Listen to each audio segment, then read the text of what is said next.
Okay, so I think we can start. It's 6, right? Okay.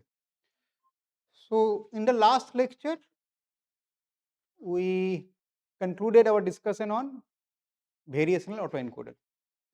And variational autoencoder is a type of latent variable model. Today we are going to, by the way, before that we talked about autoregressive model. So in a broader sense, we have talked about one class of model, which is the autoregressive generative model. The other one is latent variable model, but within that we have discussed variational autoencoder till now.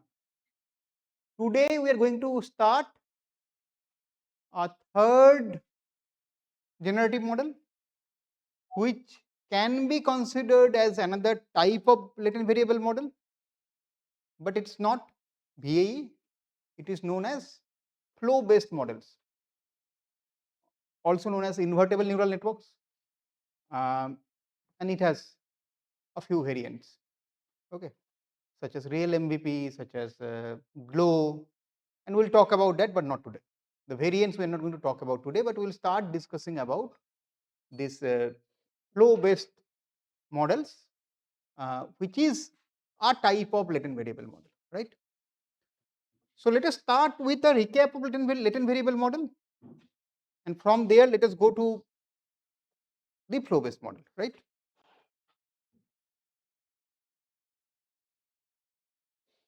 If you remember, in latent variable model, in latent variable model, the generic idea is that there is a latent variable z, which is kind of the features, we can think of it like that, and you use that low dimensional latent variable, although it need not be low dimensional always, but you use that latent variable to learn the distribution over the data. So if I have to write it mathematically, if you remember, it was z coming from, let's say, right? So some low dimensional latent variable or some latent variable, for now it is low dimensional, and then you have x coming from f x given z, where f is your PDFs. Okay, I mean I can write p as well, but to make it PDF, I am writing it f. So this is the generic form of any latent variable model, be it VAE, be it mixture distribution, or be it something else. This is the basic idea of any latent variable model, and we have seen that with VAE, right? Now, in VAE, what we are trying to do? We are trying to learn. We are doing the exact same thing. My Z was coming from a Gaussian. It need not be Gaussian always, but it was Gaussian in our case. Second one also Gaussian, but the mean and covariance was coming from a neural network. That is what we did in VAE, right? But can you tell me what was the, or what is the limitation of VAE? I mentioned it slightly, but I did not go into depth. But what do you think after our 3 lectures on VAE is the main bottleneck of VAE? Likelihood. You cannot compute the likelihood in VAE. You rely on the elbow, which is not the likelihood, it is an lower bound of the likelihood. And even then, you use some approximations. You use, because P of z given x is intractable, so you use some approximation there. Probability of z given x is intractable, right? So you use some approximation there. So the main limitation of VAE is that it relies on, or rather the likelihood is not tractable, right? So that was the main limitation. So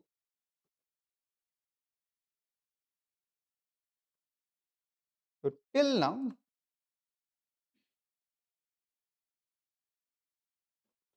we have discussed VAE, which is a type, which is a latent variable model. Latent variable model. However,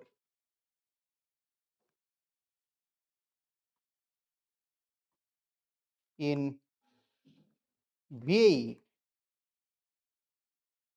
the likelihood is not tractable.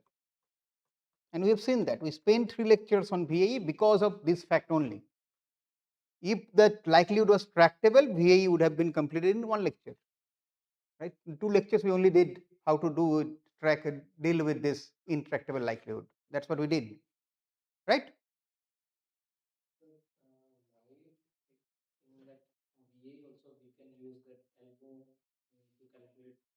But elbow is not the exact loss. Elbow is not your likelihood.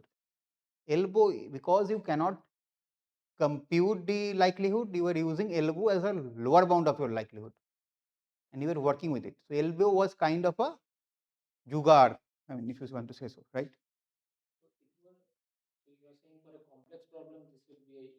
No, I'm saying that with working with elbow, what is the guarantee that you will get the actual optima? That's an approximation, right? That's the lower bound that you are trying to optimize, right?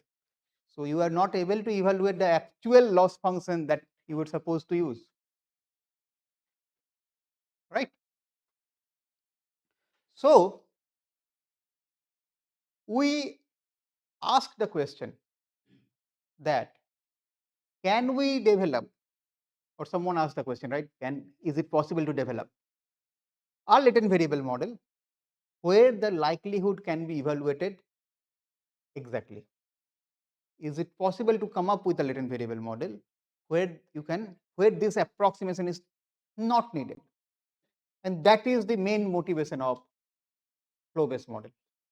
We'll talk about normalizing flow and we'll see that the likelihood in this case, you can evaluate it exactly,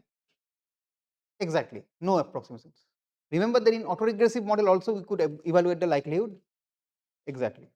In autoregressive model, we were training based on the likelihood only.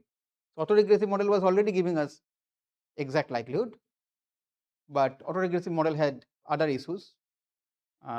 There is no latent representation, so that whole idea does not exist in autoregressive model. In latent variable model, that issue is addressed. You go with that philosophy that there is a reason, even though in the abstract space, and you can go from that reason or that feature to X, right? So, can we think of a model that will allow us to compute the likelihood exactly? Okay. So now before I go there, I want to talk about an alternative philosophy of the latent variable model. So the equations that you see at the top will remain as it is, but here the philosophy that we have discussed till now is that there are low dimensional features, like if we talk about human face, maybe eyes, color of hair, smile, and all of those things, right?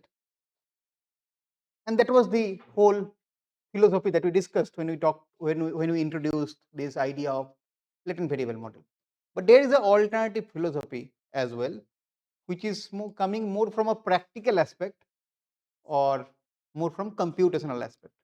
So let us talk about that, and from there we will see how we can, if we can develop uh, an alternative model where um, where you can compute the likelihood exactly while being able to generate new data. So a generative model, right?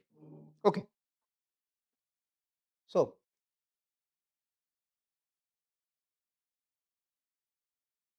alternate view.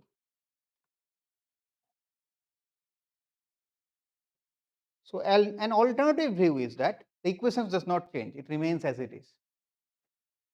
That our objective, what is the objective in generative model? Can you remind me? Correct, to learn the distribution of the data, right? We all know that. Now obviously it is not easy, that data is complex, non-trivial, multimodal potentially and all of those things, right? So the idea of the alternative view is that can we not have a distribution that is easy to sample from, which is Z in our case, and then can we not transform those easy samples or samples from the easy to sample distribution through a complex nonlinear mapping, so that the samples after this complex nonlinear mapping are samples from the target distribution. So the alternative view is that can I not sample from a tractable distribution, easy to sample distribution like Gaussian, like uniform, whatever, right? And then those samples that I get, can I not transform it through some nonlinear transformation, nonlinear mapping, such that the samples that we get at the end of that tunnel, at the end of the mapping, somehow are samples from the distribution from which I wanted to sample, or are samples from the distribution from which the training data is sampled. Nothing changes, right? You will still have a Z, you will have a F Z of Z, which is a distribution that is easy to sample from. So you will sample from it, and then you will have a nonlinear function that will give you samples of X, right? This is the alternative viewpoint that I will like you to get used to. Okay, so the alternative view is sample from a tractable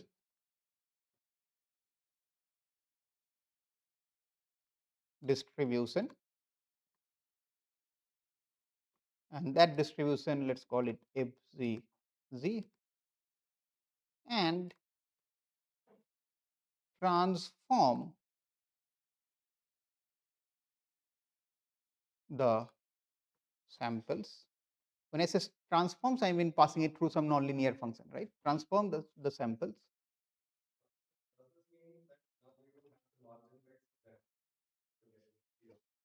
Because we are sampling, yes, because in sampling, marginalizing out means that just ignore Z. That's what marginalizing out means in sampling. In sampling, if I have, let's say, f of x comma z, I sample, I know f, I will get what? xz pairs. Just ignore the z's, that becomes your f of x. So in sampling, that is anyways by de facto, that you sample from the joint distribution, ignore one of the variables, that becomes your sample, right? So that anyways will not be needed now. And transform, but that model needs to be trained, by the way, and there Z will come. You cannot avoid that for training it, and transform the samples through some nonlinear function. Let's call this nonlinear function g theta, such that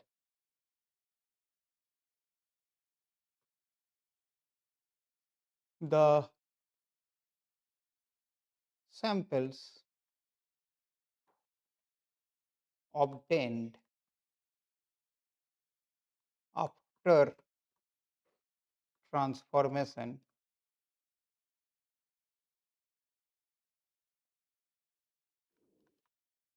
follows fx of x. This is fx of x is what we originally want to learn, right? I'm starting to use the PDF notation because that is the more appropriate notation. I was using P previously, but actually it was PDF only, right? This is clear. This is actually very simple, much simpler than probably the previous one, because this is coming purely from mathematical point of view, that you sample from wherever you can sample and then transform it, or learn a transformation such that the end product of the transformation comes from the target distribution, right? So uh, this is the alternative point of view. Now, using this point of view, if I have to write things down, right, mathematically, obviously this thing still holds. This thing is not changing. This is the basics of any latent variable model, no matter what you use. But if I have to write it mathematically, what is our objective, do you think, based on this? Based on this, if I have to write it mathematically, can you articulate what is our objective now, or what is given and what is our objective? What is given? First, let us start with that. We have samples of X, obviously, correct. What else is given, or what else is known rather? If Z that we select, so we know that a Gaussian, a uniform, something like that, right? What else do we know? G of theta you will know. Theta is unknown, but G of theta we can assume that we know, right? At least during the inference stage or whatever, right? Theta will be known. So G of theta or the nonlinear function should be known to us in terms of theta at least, right? Okay. So we know the data points, we have some samples. We know that there is a nonlinear transformation, and for now let us assume we know that. Okay, G of theta we know, let's assume. We know f z of z. What do we don't know? F x of x, right? So if I have to articulate it,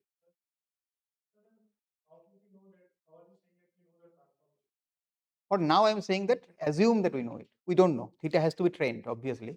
But for now, just for the sake of discussion, for now, because I don't want to go to training directly, right? So just assume that we know it. Okay. This is not necessary. We know it. So whatever we will get in terms of g theta. At that stage, you can say that now I don't know what to do. For now, let's say I know g theta. Okay, so that I can express everything in terms of g theta. Okay. So yeah. So what is known? Let's see. Given is d, which is some data point. Let's say xi, I equal to 1 to n. So I have n data points. Each data point can be a vector, can be a image, you can imagine like that, but I have n such data point, right? What else do I have? I know this is known to me, and I know x is equal to g theta of z, right? It's a small z, which means it's a sample from the distribution.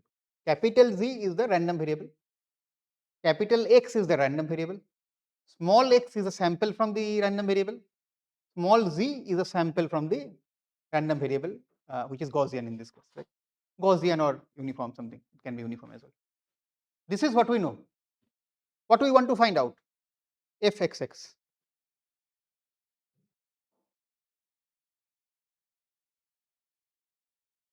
Find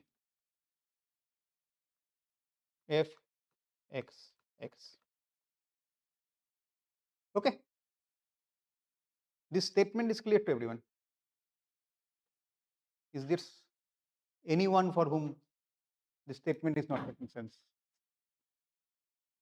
It's fine. So, if this is fine, is it ringing a bell with whatever we have discussed, let's say in the first 3 lectures from there? Transformation of distribution. We have talked about transformation of distribution, right? That if there is a distribution and there is a transformation, I can find out the transform distribution, right? Can you remind me what is the transformation distribution that we derived kind of in one line? in each strip, right? Fx x dx is equal to fzz dz.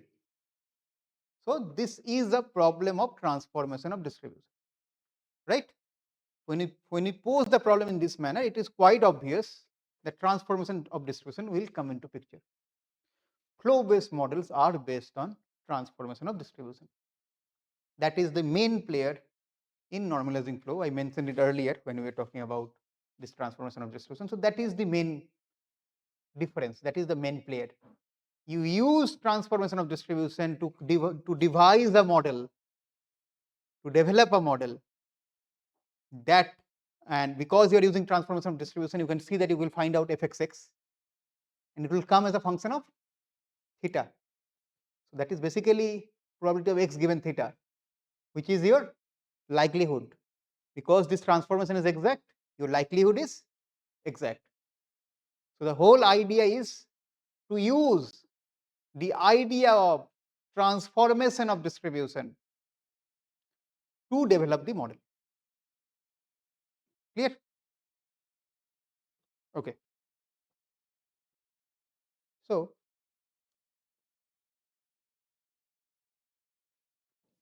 this means we want to talk about transformation of distribution. And I will start with 1D, transformation of distribution, although 1D does not work in this case. This whole idea you will see that is only valid if you have at least 2 dimension. But I will start with the 1D because the transformation of distribution for 1D will be interesting. Okay. So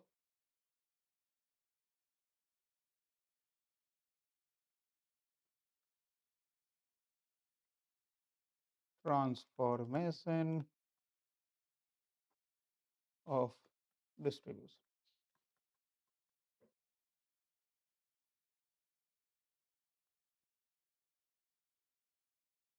Okay. So although we have derived it earlier, there is no harm in doing it one more time. The same derivation. F, what happened? Xx dx is equal to f z z dz, which implies sorry,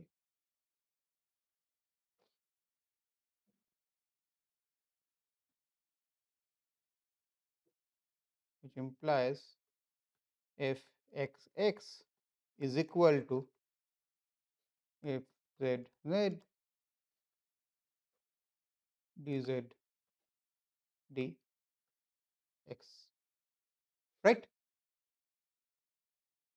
In the absolute value because non-negativity. Now what is dz by dx? Jacobian of what? Because remember, we know x as a function of z, but we do not know z as a function of x. So that means if I put it there, it will be g theta inverse, right? It has to be g theta inverse. So this is equal to, let me write it down, z d dx g theta inverse of x, right? I'll also write down parallelly for multivariate case because that's what anyways we will be using.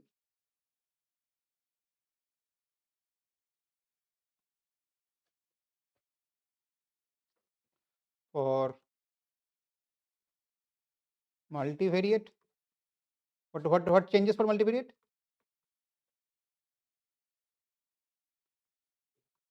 What will change? The derivative will become partial and this absolute will become determinant, right?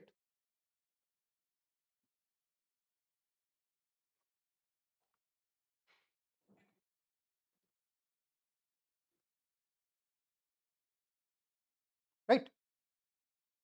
This is what will happen. Now, to use it in practice, right? If I have to use it to evaluate that fxx, what do you think are the requirements? Can you tell me what are the requirements of using it in practice? G theta should be invertible. You need a transformation that is invertible. Anything else?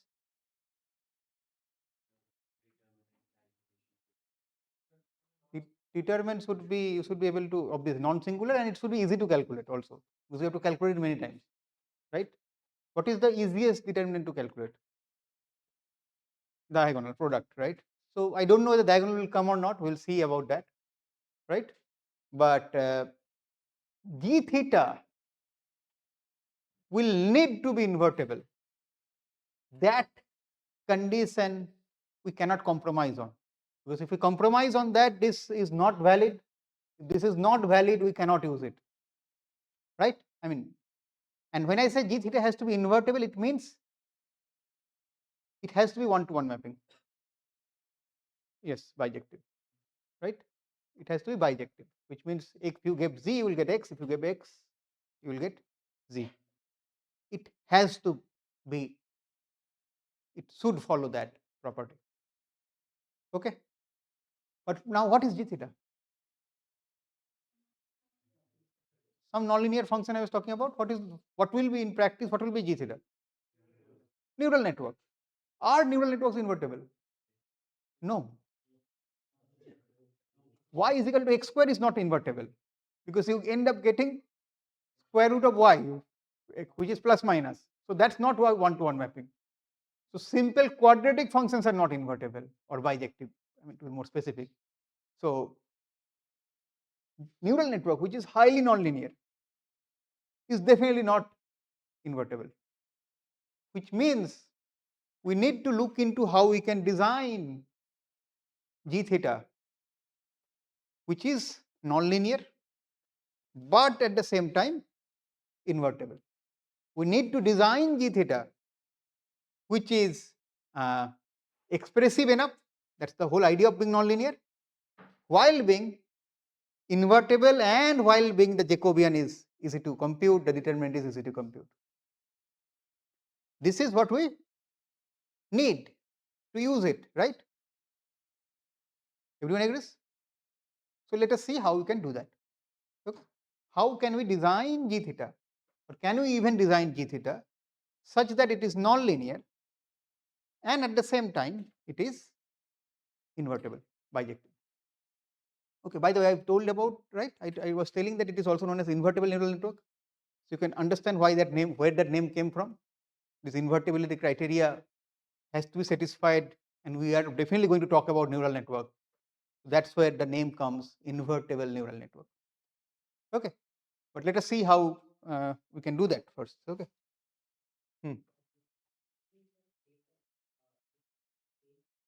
This is just determinant. I wrote it like that. Okay.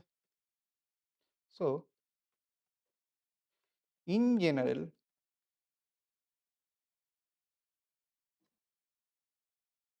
nonlinear functions are not bijective. Okay, and therefore we need to design G theta. Okay. So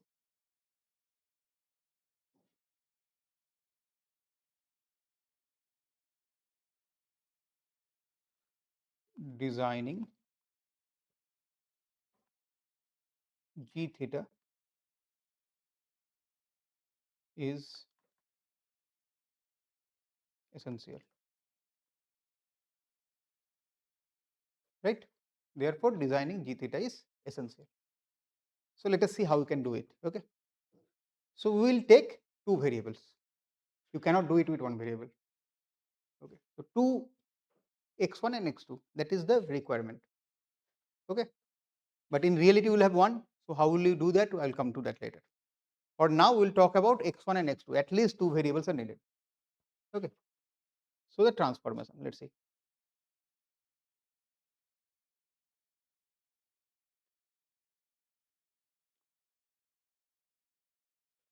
Suppose I have x1 and x2. Let's look at a transformation which looks like this. X1 prime, which is the x1 I get after my transformation. So prime means what I get after transformation. Okay. So x1 prime is equal to x1. It's a linear, obviously it is invertible. There is nothing, no surprises, identity, right? But, and this is useless if it is, if x2 prime is equal to x2 plus m of x1, where x1 m is some non-linear function. It can be any non-linear function. So m is any non-linear function, and it is function of x1, not x2 in this case. Okay, and x1 prime is equal to x1. This is your forward pass. Okay,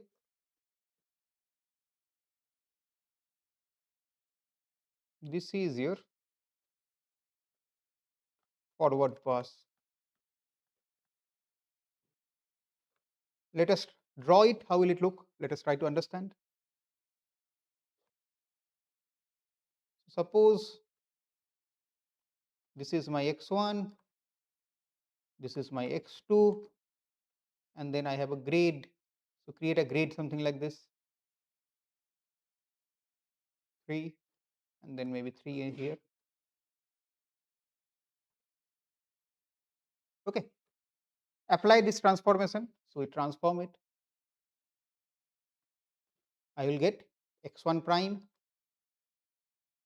and x2 prime.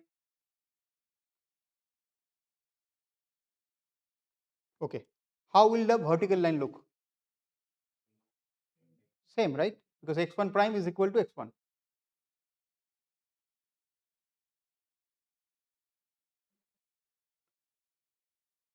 How will the horizontal line look? They will get transformed, but they will remain parallel. Hmm? No, this is any nonlinear transform, nothing affine right here. Right? Is this expressive enough? No, because one direction is not changing, right? Clearly. But then no one is stopping you from doing it once. You can do it the second time also. Let's do it the second time. Second time, we will do the opposite. So previously x1 prime we kept constant. So now x1 double prime will be the one that will now change. x2 double prime will be equal to x2 prime. Just change the sequence now. So this is the first forward pass. The second pass is x1 double prime is equal to x1 prime plus, maybe I should write m1 here. It can be a separate thing, can be the same thing also. m2 x2 prime. x2 double prime is equal to x2 prime. Now if I apply it here, now both the axes will start changing, and I can apply both of this multiple number of times, and you can imagine that if I do it alternatingly, let's say 10 times, it will be some complex shape that will come up. And remember this m1, m2, these are any nonlinear function. You can imagine them to be neural networks parameterized by theta. So you can imagine that by applying this kind of transformation again and again, we can actually get some complex shape, at least that is clear, right? M2, y x1 prime. Whatever you are transforming, the m should be function of the other one. Otherwise, it will not be invertible. It is invertible only because x1 is a linear function of x1 and x2 is a linear function of x2. x2 is a non-linear function, but with respect to x2 it's a linear function. That's the whole game. Okay. Now we are saying it is invertible. It is invertible. What are the inverse mapping? Let us write it down. So let us write down the inverse mapping, right? Or the backward pass in this case, if I have to say. So for this one, what is the inverse mapping? X1 is equal to X1 prime, X2 is equal to X2 prime minus M1 X1 prime. As simple as that, right? Clear? I have not done anything, just taken it to the other side. And the second one I am not writing, but you know what will it be. It will be X1 prime is equal to X1 double prime minus M2 X2 double prime, and X2 prime is equal to X2 double prime, right? So second one can also be written in the same manner. I am not writing it, but it's invertible, you can see. And you don't need to invert the nonlinear function M, you just need to subtract it, because it's not a function of the variable which you are transforming. Any question?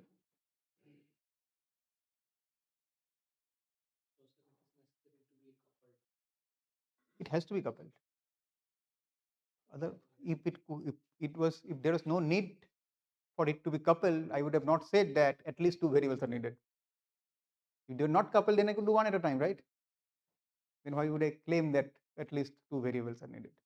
The reason two variables are needed is that you need this kind of coupling, without which you cannot do it. You can come up with multiple also, but why will you want? Because in reality you will have one. So you already have to work some strategy to go from 1 to 2. So why will you like to make it 1 to 10? Right?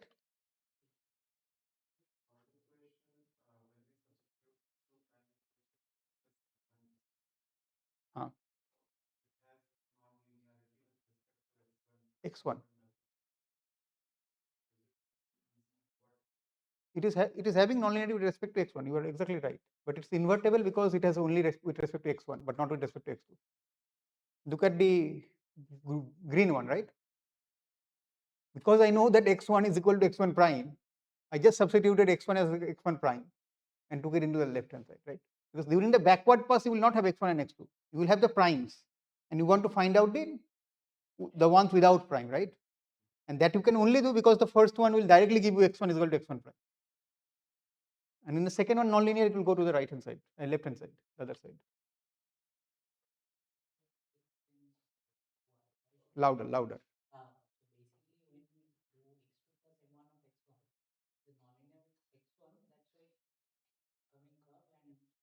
Yes.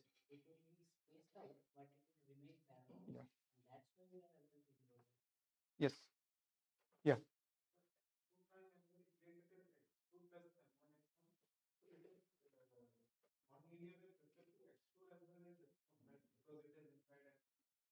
Which one? The second one or the first one? Third one, yes, but I will go in stages, right? When I have to invert it, I will not try to go from x1 double prime to x1. I'll go from x1 double prime to x1 prime and x1 prime to x1, right? I'll go in steps. So obviously it has to be nonlinear with both ultimately, otherwise it will not be expressive. So when I'm claiming it is expressive, because ultimately I'm getting nonlinearity with respect to everyone, but each step will have nonlinearity with respect to only one, right? Any other question? It's clear? But there are two questions now. Is it really expressive? It is nonlinear. And you can imagine that applying it multiple times will make it very complex. This thing is very clear. But can we really call it expressive? That is one thing we need to test. And what is the metric? Can we think of some metric which will tell us how expressive something is? And more expressive means there should be no restriction. That's what it means, right? Or no restriction between the initial one and the final one. There should not be something that remains invariant. Then it is not that expressive, right? The second thing is that the other condition was that Jacobian should be easily evaluated. We should be able to easily evaluate the Jacobian, right? So is that true in this case? Can we really evaluate the Jacobian easily? We need to evaluate that as well. And again, remember, as in neural network, everything will be done only for one step, because I can always do in steps, and so if I can do one step, I can do everything. That's the whole idea of neural network in general, right? So, two questions. First is it really expressive, right? Second question, can we uh, can we found the Jacobian easily? And we'll go to the second one first, and through that we'll try to answer the first one. Okay. So the questions are,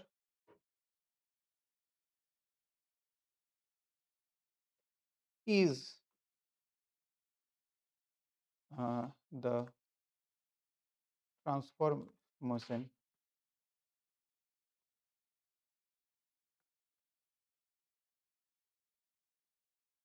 really expressive?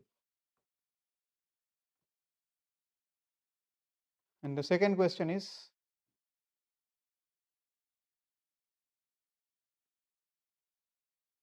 how, or rather I should say, what is the Jacobian? What is the Jacobian? Because if I know the Jacobian, I know that I can tell whether I can compute the determinant or not, right? So let us write it down, and later we start with the second question. Again, I repeat. So transformation is, we'll just go with the one step, right?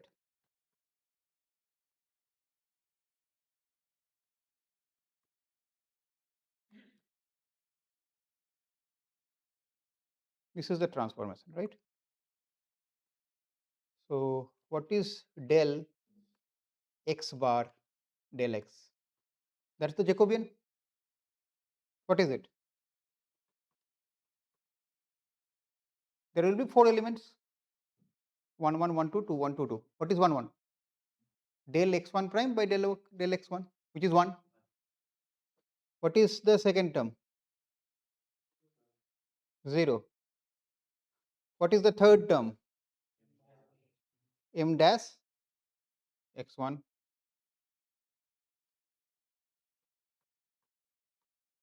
What is the fourth one? So what is the determinant? What does determinant equal to 1 means? It has a meaning. Yes. So volume does not change, which means each of the small boxes you are seeing, they will compress and change shape in very complex manner, but the volume will be conserved. That means it is not that expressive. If it was really expressive, then the volume should not have conserved. It should be able to deform in such a way that the volume changes, right? The fact that the determinant is coming out to be 1 means that the volume is conserved, which means although it is getting very complex, but that volume is conserved. So we need a modification to this transformation such that the volume is also allowed to change.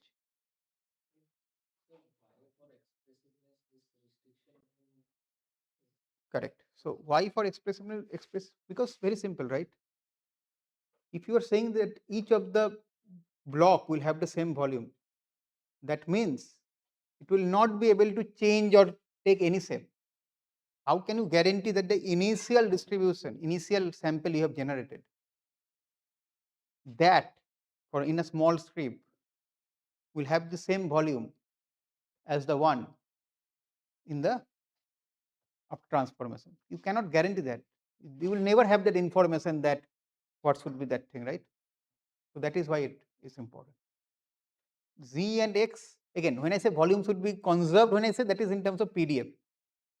Here we are not looking at the PDF. Here we are looking at the contour, what they are looking, right?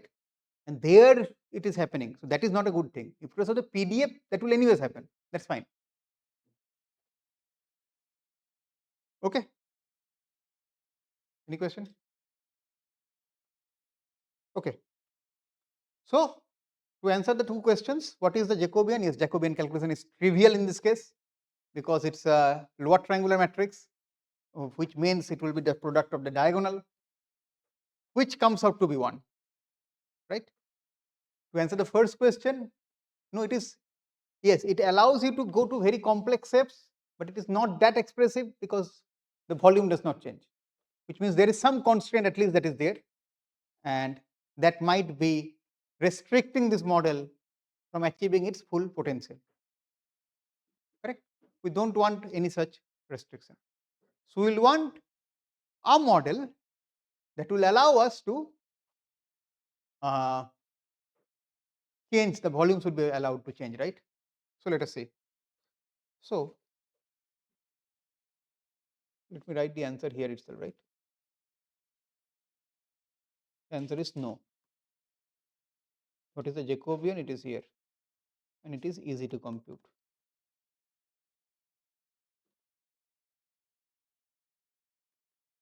Okay. Now moving ahead. So what the transformation should be? Let's see.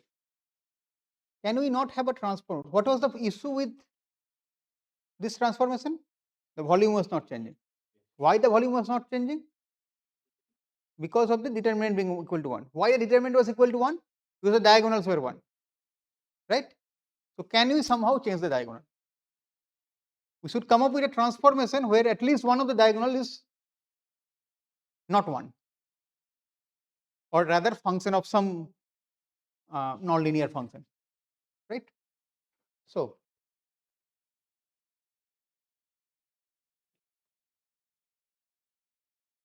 to make the transformation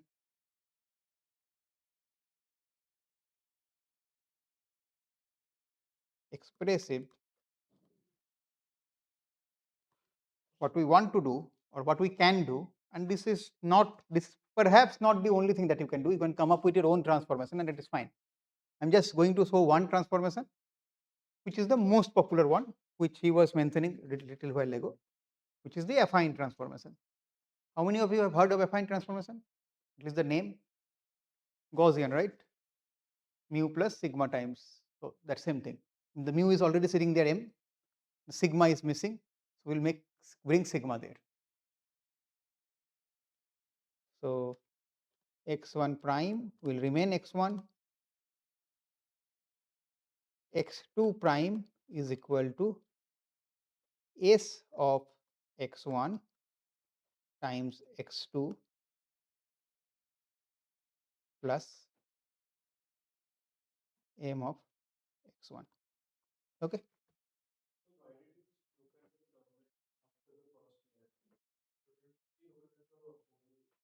Good question. Remember neural network, back propagation. So it will be Jacobian times Jacobian. Determinant of Jacobian times Jacobian is determinant of the Jacobian multiplied by determinant of Jacobian. Second will also be 1, but you will just do product, right? You will just do product of that. So it does not matter. I'm using the property that determinant of AB is equal to determinant of A multiplied by determinant of B. So that property I have used here. So that's why. In this case both will be 1. It cannot happen because the transformation is same, right? It was still m. In this case it will be. But yes, you are right. I mean, if it is generic, then it's fine if in some case it is coming 1. Because if it is generic, then we know that in a generic scenario it will not be 1. It can come 1 in a scenario where we are learning, we get some theta that it becomes 1. That's fine. But then not everything will be 1, right? But at least it is not 1 by property, it is 1 by training. If it is 1 by training, that means whatever we started with and whatever data we have, they do have that property. That's what we want. Expressive means it can take any form, right? So that's the idea.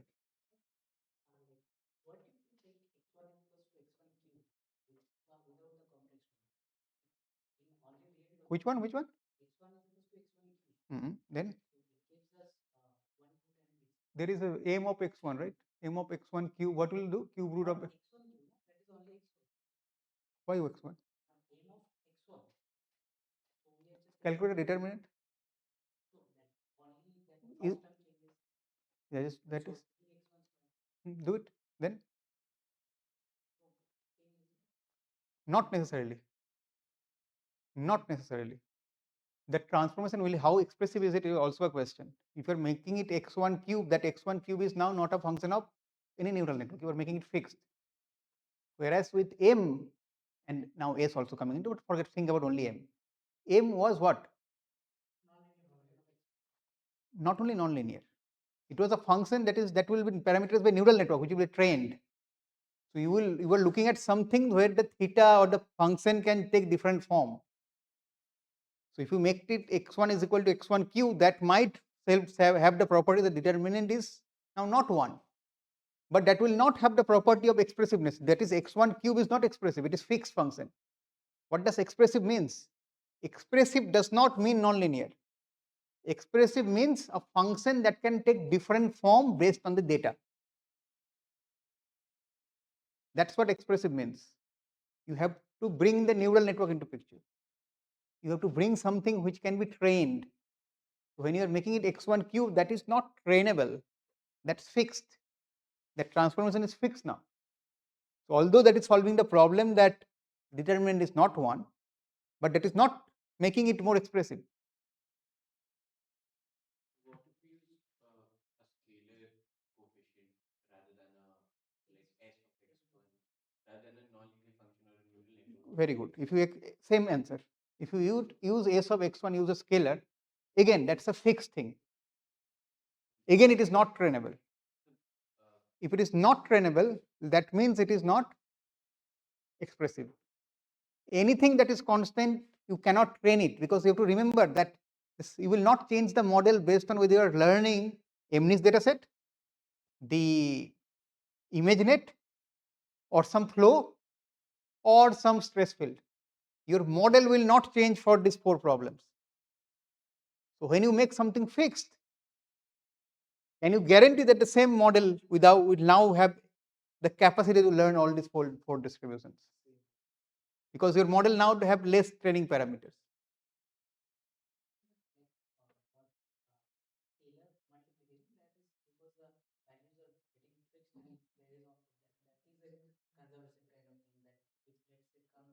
It has nothing to do with conservation.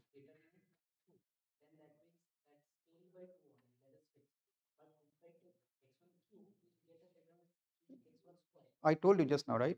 The problem is not that the determinant is now not 1. The problem is that this is not trainable. Will you guarantee that x1 cube will have the enough expressive power? Will it change? Can you change x1 is equal to x1 cube for now these 4 problems? Will it change form? The answer is no. Because x1 cube, what is the unknown parameter in x1 cube? x1 is your data. What is from when x1 become unknown? X1 is what you are generating sample. X1 is your Z. X1 is your Gaussian sample. When is it unknown? M of x1 is in the second term. What is in the whole thing? M of x1 is function of what? So x1 is not constant. So you are making it so your expressiveness does not change. What you are doing is that, okay, the volume is now not 1. It is something constant because of x1 cube, or as a function of x1, but it is not expressive. When you say something has to be expressive, it means that number of parameter has to, not the number of parameter has to increase. That is one way of looking at it, because more of parameter means more tuning capacity, but in general it should be able to adapt to new distributions, new functions. It should be able to model any type of nonlinearity.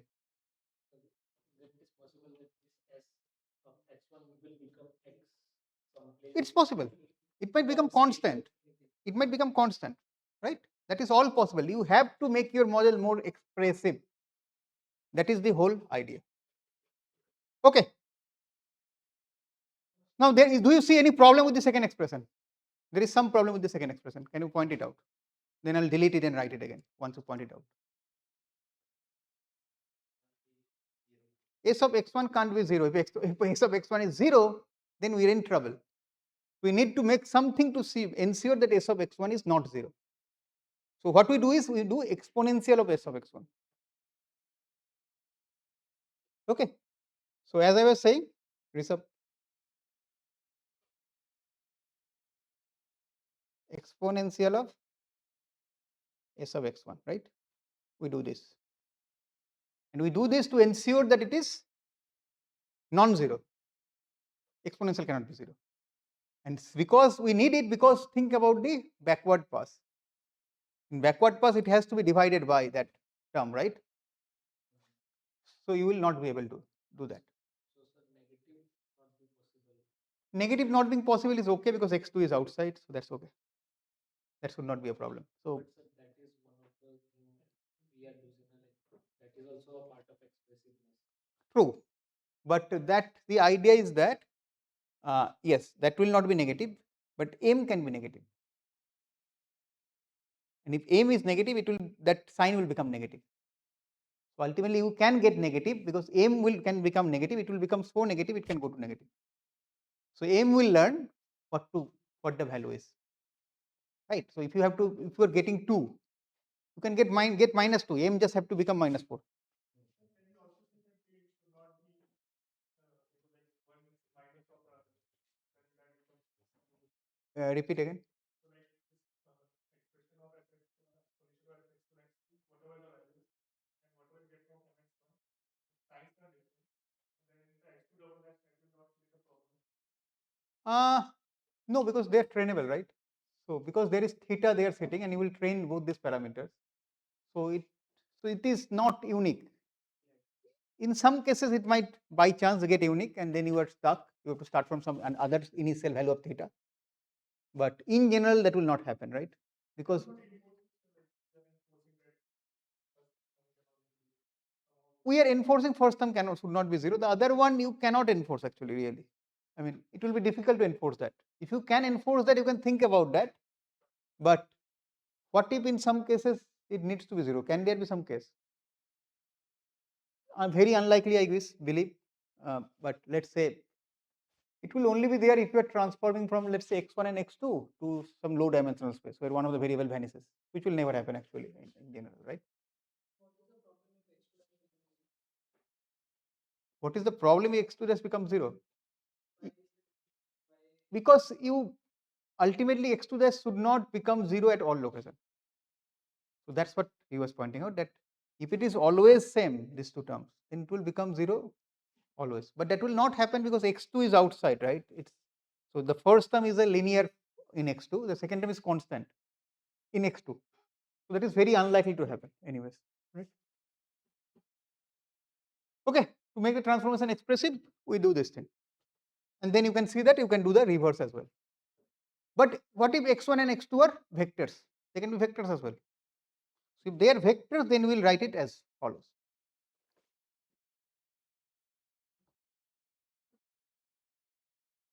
If x1 and x2 are vectors, then obviously x1 prime is fine. Let's put it this way. Okay. Line at the bottom means vector. Okay. So this is fine, but what will happen with x2? It is actually simple. Exponential of s of x1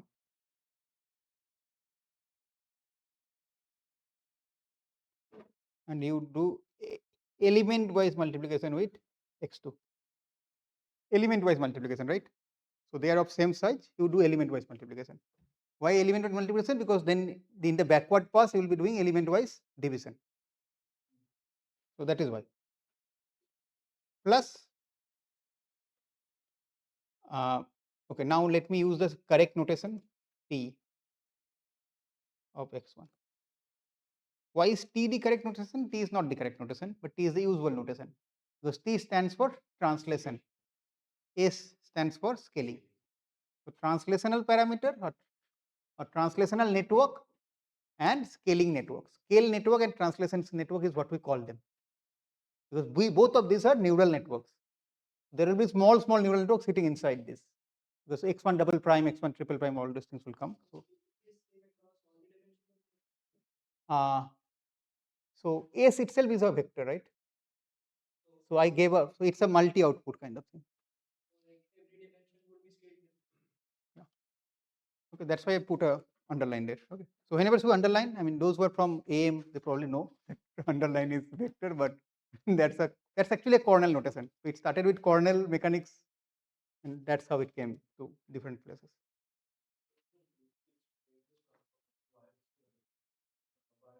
Correct. Okay. Okay. Let me start with this one. So see, initially I did not write the exponential, right? I added it later. Because remember that we want a transformation that is invertible. So what will be the inversion if I don't write exponential? Divided by S1x, if that goes to 0. S is a function of x1. S is a neural network. So S is a neural network. The input to that neural network is x1. Now if you don't restrict it, it can give you negative value, positive value, but also 0. 0 is the problem case, because in the backward pass it will be divided by S of x1, and that can go to 0. I mean infinite or undefined. Undefined is the correct terminology, right? That we don't want. So by making it exponential, I am making it easy, right? I am making it, I am ensuring it that it will never be undefined. That is the reason of that. Now, why is it a good transformation? One of the reason is obviously the number of parameters is increasing, because now you have 2 networks instead of 1. But we will also check, I have not yet checked that the determinant, and you can see that the determinant will not be 1 now. So now the volume is not preserved. So that is the other reason. Okay. Now this was for one variable. If you do it for vector, then the same thing comes, but now you do element wise product. Okay.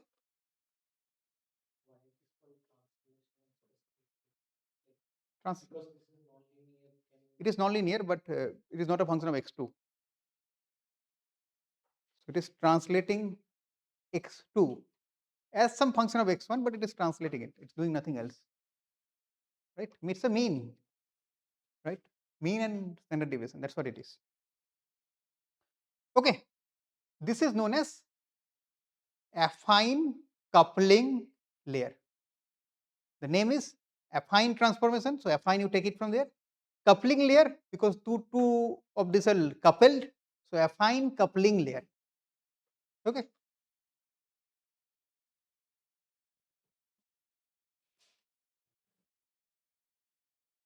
Affine coupling layer. Okay, this is known as affine coupling layer. Remember, I will remind you once more, you should not use it once. You have to use it multiple times, and you have to change x1 and x2. If you only apply on x1, it's useless. The other one will, I mean, stay constant. So you need to alternate it and use it multiple number of times to actually get the actual strength or actual power. Do not expect that applying it once will help you. That is point number 1. Point number 2, what does the determinant look like now? Or what does the Jacobian look like now? So let us write down the Jacobian.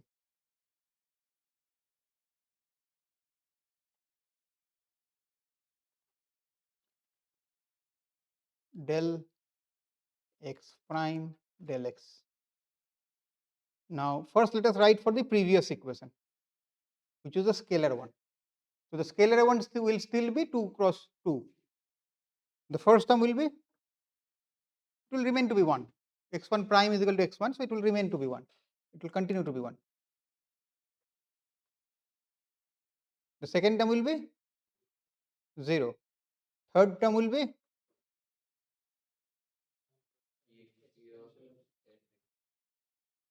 you will take derivative with respect to x1. So you can see many things will happen here. It will be some complex relation which we need not write, because we are interested in the determinant, and the other diagonal is 0. So we know it is non-zero, but when we calculate determinant, it will get multiplied and become 0. So it is non-zero, but I will not writing it. Okay, some non-zero quantity. And what is the other diagonal term? exponential of Sx1.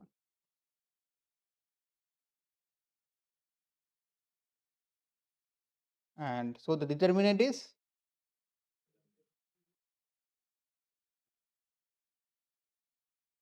exponential of Sx1, and now exponential of Sx1 is function of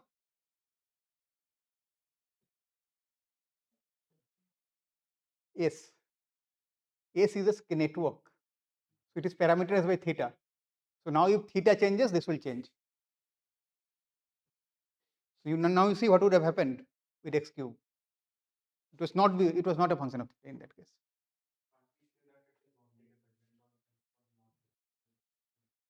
It is only dependent on x1 for now. The second time you will do it, it will only depend on x2. So ultimately, when you multiply those, it is dependent on everything now, right? So always keep in mind, I am showing only one transformation. You will do multiple in alternating manner. So don't miss out on that, right? Why we are not doing this both the transformation in one time itself? Then it is not invertible. Then you will not. It is not invertible. Then it is function of both x1 and x2, as you was correctly pointing out. So the idea is that you do it in steps so that you can do the calculation in steps. It's just basically to ease the computing, right? Each transformation is invertible. Usually it is linear. Individual linear, obviously. Okay.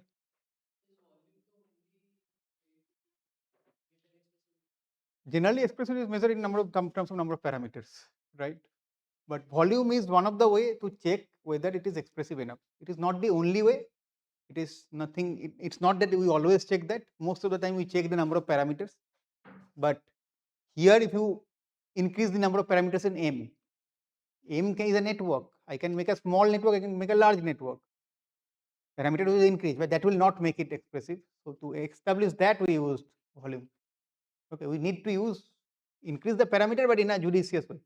That's the idea. We'll talk about that in dynamics course. Okay. So last semester I was taking vibration. If I take it again, please attend that. We'll talk about degrees of freedom. Okay. Okay. So this is the one. What will happen in case of the vector one? How will it look? It will now become a block matrix, right? So this will become a block matrix. So you will get a I here, which is a diagonal matrix, a matrix of zeros here, some non-zero matrix here, which I am not writing. What will be the fourth quadrant? It will be exponential of S of x1, but diagonally will put it. So I can write it like this, right? Exponential of S of x1, let's call it I, and diagonally, right? And you can see what is the determinant? Product of the exponentials. Easy to compute, right?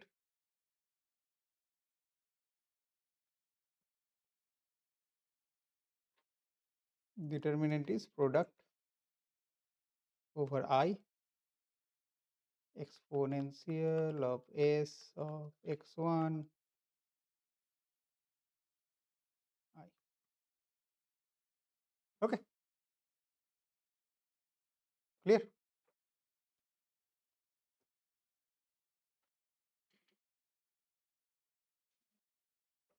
Any doubt? It's easy actually. I mean, if you understand the transformation of distribution, in fact, we have not even used transformation distribution yet. I mean, that will come only during the training, right? So what should I do? There are two things. I can only cover one. One is that in reality, how will you use it? Because in reality, it will be x1 will be a single x. You will have x, which is a vector, a image, a time series. So how will you use it in practice? The other thing I want to discuss is training. Maybe let us start with training. talk about a training. How to use it for a vector or a matrix, we'll talk together in the next lecture. Okay, so let us talk about a training and then conclude it, right? Okay.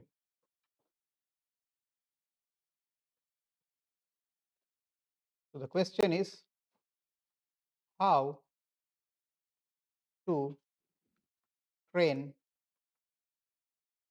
this model.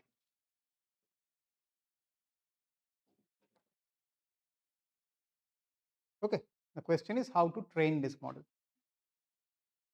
There are two ways of training this model theoretically. Practically, both are same. One is the maximum likelihood estimation. I mean, we made all this noise that likelihood cannot be estimated, so we are coming up with this. So we should use likelihood. So one is obviously maximum likelihood estimation. The other one is scale divergence. And you will see now, I will show you that both will give you the exact same expression to maximize or minimize. Nothing will change. Okay. Let us start with the likelihood based, because that is one line. Then we will go to KL expansion, which will be 4 lines. Okay. How to train this model, right? Option 1. Compute likelihood. Likelihood is probability of d given theta. You know that, which is equal to product of I equal to 1 to n. We already made sure that we have n data points, n images, n vectors, whatever you call it. Probability of xi given theta, and probability of xi is actually nothing but, I mean, I need to calculate it, but let's see. This is equal to, if I go by the notation I am using today, the probability of xi is nothing but fx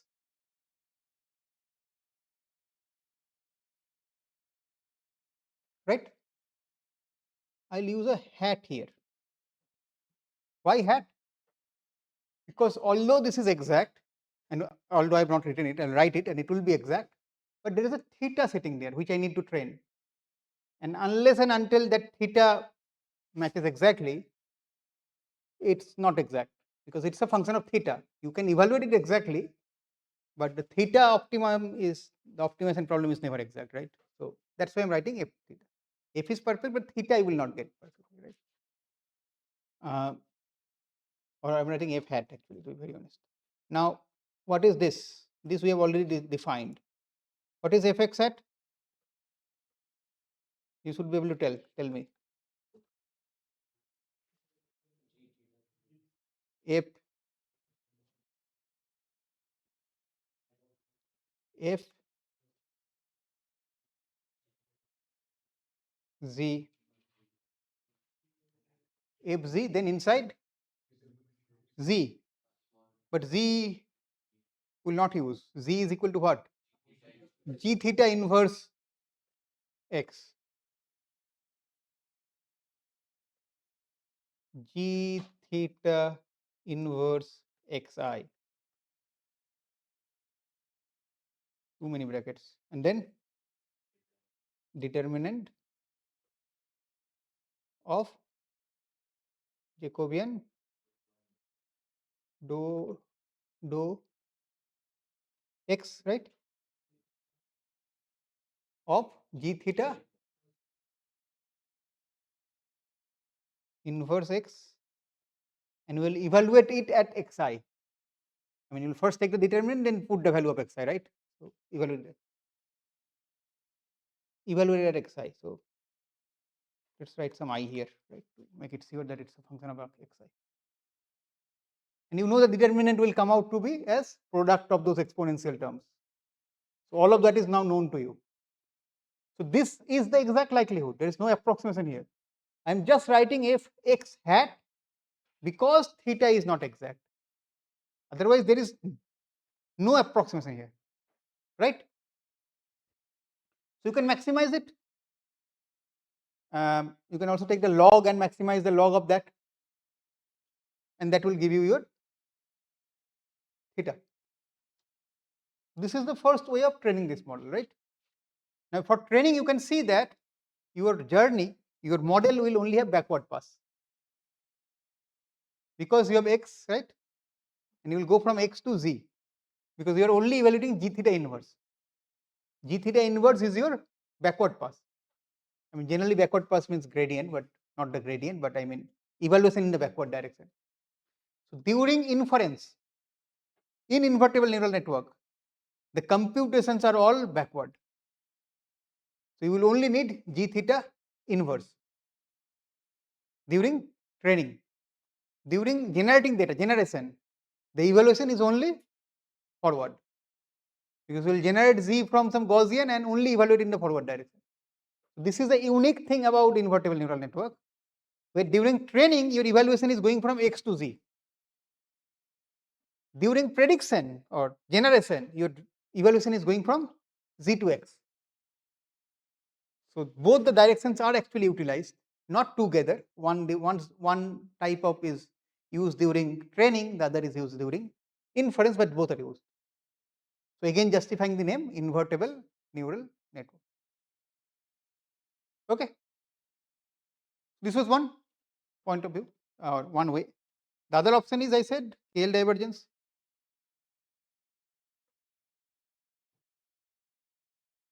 Option 2, you will do, you will minimize the KL divergence between what? The original data distribution, which is fxx, and fx hat x, to find out theta. Now both of these are exact. One is obviously exact, but that is unknown. The other one is exact, but it's a function of theta. You need to find out theta. So option 2 is theta star is equal to arg mean, or by the way, option 1 I think I did not finish, compute likelihood, then the next step is MLE. So theta star is equal to arg max theta probability of d given theta, right? Or log of probability of d given theta. So this I did not write, forgot. Arg mean of KL divergence between. Now you have two options, forward and reverse. We will take the forward one. Okay.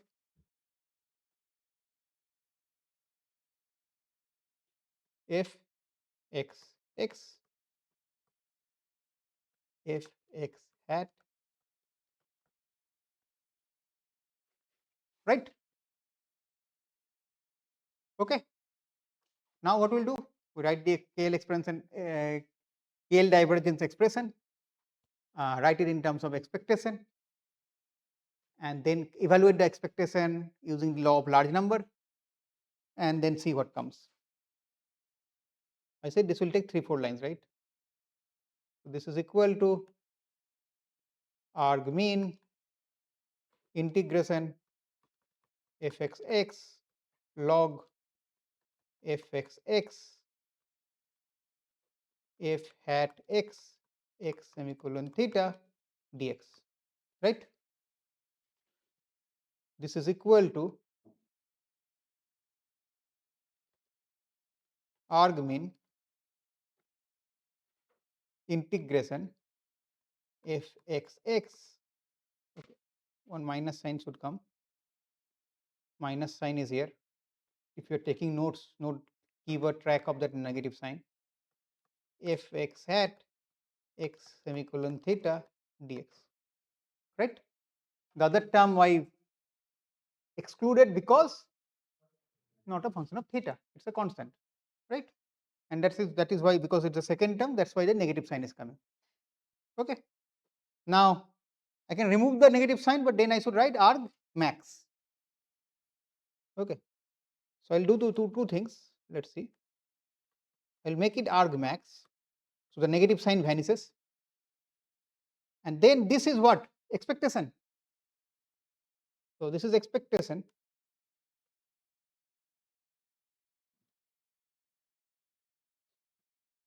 of x coming from fx log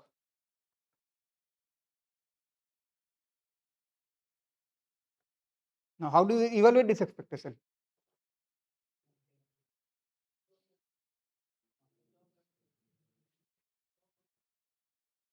Law of large number, correct, but what are the samples? Samples, training samples. It's the expectation is with respect to training samples. So you evaluate it using law of large number, that is correct, but with the training samples, right? Because you have the training samples, right? So this is equal to or approximately equal to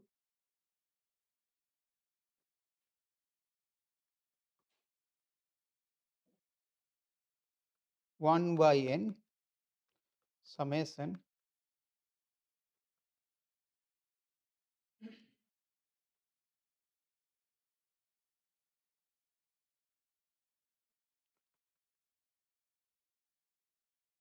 is it not exactly same as what we got in MLE? It is the MLE log, it is a log likelihood, right? So we end up with the exact same thing.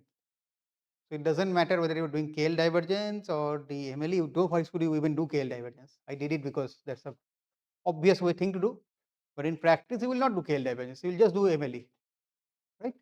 So you will basically stop here itself. Okay, you got the exact same thing. So this one, right? Because I took log, the product became summation. I'll repeat once more that during training you only do backward pass. During generation you will only do forward pass. Okay. So we are not yet done with it because we have to talk about in reality how will you use it, because in reality you will not have x1 and x2. So we'll talk about that. We'll also talk about how will you use it when you have images. We'll talk about two variants, real MVP and glow, at least, maybe more. And then we'll talk about the computation graph. Like I talked about that backward and forward, but we'll do something about that, right? So we'll do some more calculation, some more. We'll wrap it up in the next lecture, right? So let me ask one more. Yeah, you're saying something?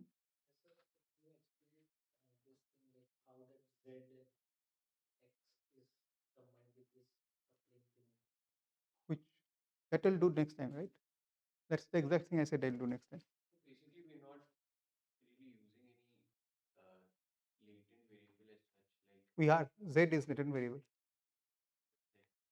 Z is latent variable. Now you are right. That right now you're not seeing any z, right? Where is z? This x1 and x2 you're seeing, that is z. So that will be z, but we'll do it next time. Okay. Backward means x to z. Forward means z to x. Right? Basically, g theta is forward, g theta inverse is backward. So that will actually help it, right? Okay. One thing before we end, you can stop the recording, I think.